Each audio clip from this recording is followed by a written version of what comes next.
지금 시대가 어떻게 바뀌고 있는가라는 부분을 여러분과 한번 함께 어, 의견을 나눠보는 게 참 중요할 것 같아요. 이제 저희들이 청년기를 살아가는 그런 시대는 대개 한 나라의 경제 성장률이 7에서 한 8% 정도 성장을 했습니다. 그러니까 이게 여러분들 한 나라의 우리가 국내 총생산 GDP라고 그렇게 하죠. GDP 규모가 7에서 8% 매년 성장해 간다는 것은 상당히 그 기회가 많은 시대를 뜻합니다.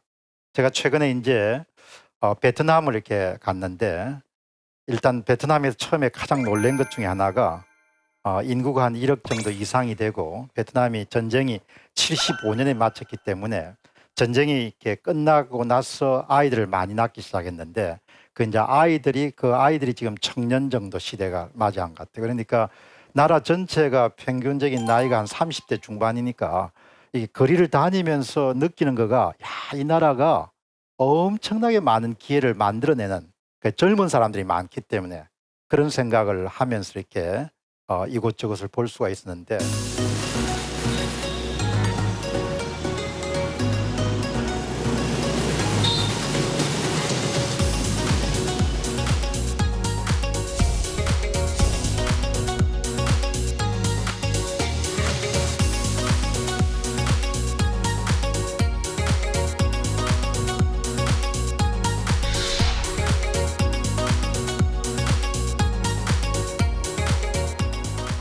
이제 불행히도 이제 우리나라는 이제 그런 고성장 시대가 끝나고 이제 여러분들이 지금 청년기 또 중년기를 보내실 시대에 가장 큰 특징은 이 단어입니다.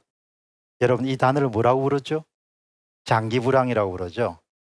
요즘에 이렇게 언론을 보면은 이제 많은 분들이 뭐 한국 경제가 침체 국면에 들어가지 않았다. 뭐 이렇게 또 침체 국면에 이제 초입에 있다. 이런 이야기를 많이 하지만 저는 뭐 그냥 한국은 이미 상당히 깊은 불황 국면에 들어간 지가 제법 세월이 흘렀다라 이렇게 이야기하고 싶습니다. 그래서 뭐 낙담할 필요는 없지만 저는 항상 세상을 살면서 개인적으로는 굉장히 낙천주의가 되고 또 이렇게 희망적인 그런 견해를 갖고 살아야 되지만 본인이 발을 딛고 있는 현실에 대해서는 굉장히 냉철할 정도의 현실주의자적인 그런 시각을 갖고 세상을 사는 것이 승리하는 데 굉장히 중요한 요체지 않겠냐 그렇게 생각합니다.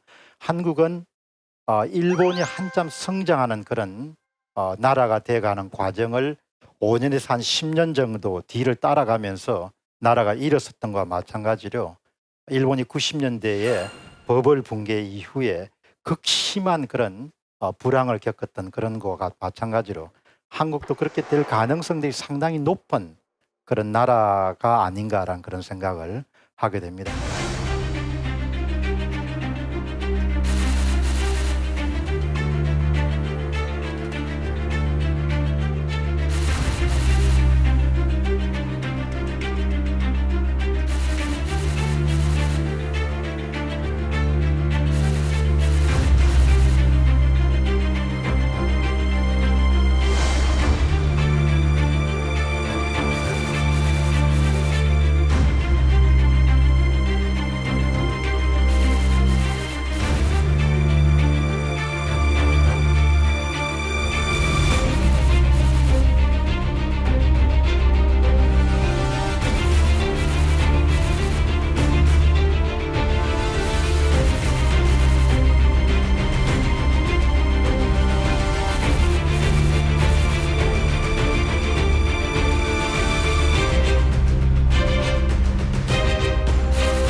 그래서 이제 오늘 오신 분들이 신발끈을 우리가 다시 묶는다는 표현 아시죠?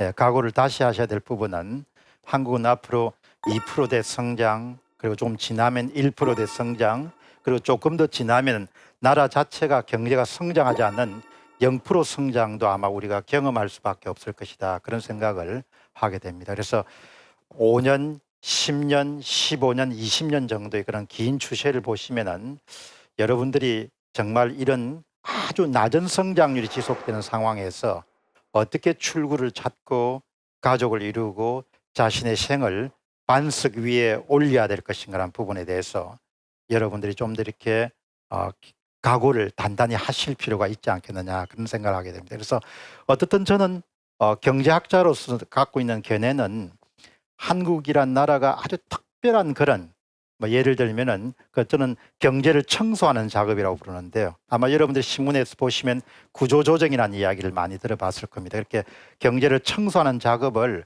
굉장히 이렇게 열심히 성심껏 하지 않는 한 한국이 불황 국면을 벗어나기는 굉장히 어려울 것이다라는 이야기를 우선 조금 어둡지만 여러분에 말씀드리고 싶고요. 이제 불황이 장기화된다는 이야기는 기본적으로 아주 간단하게 지갑이 얇아진다고 보시면 됩니다. 예, 지갑이 이렇게 당신 지갑도 얇아지고 내 지갑도 얇아지기 때문에 여러분 경제가 성장한다는 게 이러면 뭐 복잡한 게 아니지 않습니까? 당신이 만든 걸 내가 사주고 내가 만든 걸 당신이 사주면 그렇게 성장이 되는 거 아니에요. 근데 당신이 지갑이 얇아지기 때문에 당신이 내 것을 적게 사주고 내 지갑이 얇아지기 때문에 내가 당신 것을 이렇게 적게 사면은 점점 성장률이 떨어지는 거죠. 지갑이 얇아지는 그런 시대로 우리가 진입한 지가 제법 흘렀다. 이 점을 우선 말씀을 드리고 싶고요. 자, 여러분 어떻습니까? 여러분 아마 지금 이렇게 보시면은 뭐 이렇게 모바일 스마트폰을 쓰시기 때문에 그 가슴에 와닿지는 않으실 것 같은데, 나는 이렇게 스마트폰을 제 연배에서는 굉장히 열심히 잘 쓰는 사람입니다. 이렇게 예를 들면은 셀카봉을 열어가지고 거기서 동영상 촬영을 해서 SNS를 가장 바로 올리죠. 그럼 유튜브에 공병호 TV에 저장이 되고 나면은 그다음 페이스북 이런 것이 동시에 한 20-30분에 완벽하게 이렇게 될 정도로 이렇게 잘 씁니다. 자, 여러분 한번 보시죠. 옛날 같으면은 방송사를 찾아가서 분장을 하고 폼을 잡은 다음에 찍어야 되는 컨텐츠를 본인이 이동하는 모든 장소에 다 찍을 수 있다는 이야기죠. 그 이야기는 개인이 미디어가 될 수 있다는 뜻이죠. 그리고 본인이 생산하는 상품이나 콘텐츠를 세상 사람들에게 얼마든지 비용을 들이지 않고 알릴 수 있는 시대가 됐다는 이야기죠. 그래서 두 번째 가장 큰 특징은 어려움 속에서도 기회를 많이 창출할 수 있는 요체 중에 하나는 기술 변혁이 엄청나게 일어난다는 사실입니다. 그런데 그 기술 변혁 중에서 가장 중요한 것은 미디어의 변화가 참 큰 부분인 것 같아요. 그러니까 본인이 콘텐츠를 생산할 수 있는 능력이 있으면은 과거처럼 큰 마케팅 비용을 들이지 않고서도 세상 사람들에게 얼마든지 다가설 수 있는 그런 기회를 잡을 수 있는 그런 시대인 거죠. 창업 비용도 엄청나게 낮출 수 있는 거죠. 그러니까 개인적으로 세상 사람들이 원하거나 필요로 하는 그런 상품이든 서비스든 아니면 콘텐츠를 본인이 생산할 수 있는 그런 역량이나 능력이 있으면은 과거와 비교할 수 없을 정도로 저렴한 비용으로 고객에게 다가갈 수 있으니까 청년 부자들도 엄청나게 많이 만들어질 수 있는 시대인 거죠. 과거 같으면 회사를 창업해가지고 몇십 년 걸릴 것을 2년, 3년 정도 안에 뭐죠? 시장 가치가 뭐 100억, 1000억, 뭐 1조를 만들어낼 수 있는 그런 부자들이 등장하는 거죠. 뭐 아주 가까운 경우로 뭐 최근에 여러분들 우리가 경험했던 블록체인 기술이라든지 비트코인 같은 것만 해도 우리 기성세대는 전혀 이렇게 뭐 상상할 수 없지 않습니까? 많은 사람들이 막 그걸 막 비난할 때 저는 절대 비난 안 했습니다. 왜 그런가 하니까 모르면은, 익숙하지 않으면 잠시 거리를 두고 지켜볼 필요가 있다.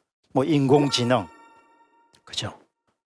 그다음 뭐 사물 인터넷, 그다음에 뭐 자율주행 자동차, 그다음 여러분이 사용하시고 계시는 모바일 기기들, 그런 부분들이 세상을 크게 바꿔놓고 그 과정에서 많은 기회들이 만들어질 수 있지 않겠냐, 그렇게 생각합니다. 그래서 제가 오늘 여기 오신 우리 청년분들에게 드리고 싶은 조언은, 항상 시대가 경랑처럼 이렇게 펼쳐질 때는 사람에 따라서 어떤 사람은 어두운 면을 보고 어떤 사람은 밝은 면을 보는데, 제가 청년기를 경험한 그런 아주 중요한 그런 경험에 미뤄보면은 항상 밝은 면을 볼 수 있는 그런 쪽에 서셔야 될 것 같아요.